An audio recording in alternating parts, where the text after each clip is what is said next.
रोहित जी, पाली राजस्थान से। राधे। राधा वल्लभ श्री हरिवंश महाराज जी, आपके चरणों में कोटि कोटि प्रणाम।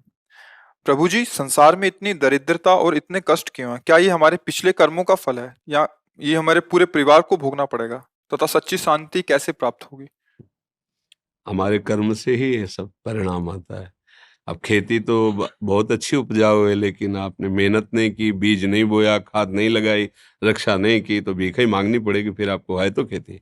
तो कर्म भूमि है, यहाँ जैसे भी शुभ अशुभ कर्म करोगे आपको वैसे ही फल भोगने पड़ेगा। ये पीछे की खेती है जो अभी भोग रहे हो। अब संभाल लो, अब संभाल लो, तो वर्तमान भी आनंद में होगा और भविष्य भी आनंद में होगा। हम कोई पशु नहीं है कि हम केवल पीछे का ही भोगते रहे और उसी के अधीन रहे। नाम जप करो भगवान का और दूसरों को सुख पहुंचाने की भावना करो, अभी दरिद्रता नष्ट हो जाएगी। पक्का समझ लो।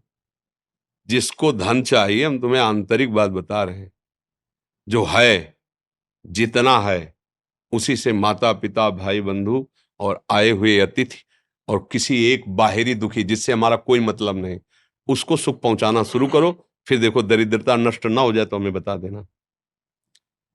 किसी एक भूखे को 2 रोटी देना शुरू करो, किसी एक ऐसे दुखी को सहयोग करना शुरू करो, देखो आपकी उन्नति शुरू हो जाएगी। हम कैसा चाहते, किसी एक का छीनने को मिल जाए तो हम सुखी हो जाए, किसी एक को हम दुखी कर दें हम सुखी हो, ये सर्वनाश की बातें हैं। वही हमको भोगना पड़ता है। अगर हम धर्म से चले तो सर्वलोक महेश्वर भगवान, ऐसा नहीं कि वो देख, एक सेकंड भी कोई ऐसा नहीं है जिसको भगवान नहीं देख रहे हैं। मान लेना, एक सेकंड भी ऐसा नहीं है कि वो तुम्हें देख नहीं रहे।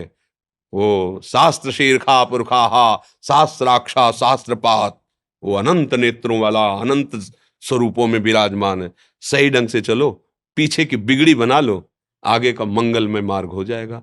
नाम जप करो, कोई नशा मत करो, जो अर्थ कमाओ, माता पिता परिवार को सेवा, और किसी ऐसे को जिससे बदला लेने का भाव ना हो। जैसे मान लो हमने आपको जल पिलाया तो कभी आप हमको हाथ जोड़ के भी राधे राधे कहेंगे, ऐसी भावना नहीं हो। ऐसी किसी की सेवा करो, किसी पशु, किसी पक्षी, किसी ऐसे व्यक्ति की, वो तुम्हारे लिए इतनी जोर का काम करेगा कि सब व्यवस्थाएं बननी शुरू हो जाएंगी। वो कैसे बनाता है समझ में नहीं आता, और जब कर्म बिगड़ जाते हैं तो कैसे बिगड़ता संभाल भी नहीं पाते। इसलिए उसको रिझा लो, सारी बात बन जाएगी। भाई वो वृद्ध कोई ऐसा भूखा प्यासा बीमार पड़ा हो, इन बातों पे लोग ध्यान नहीं देते।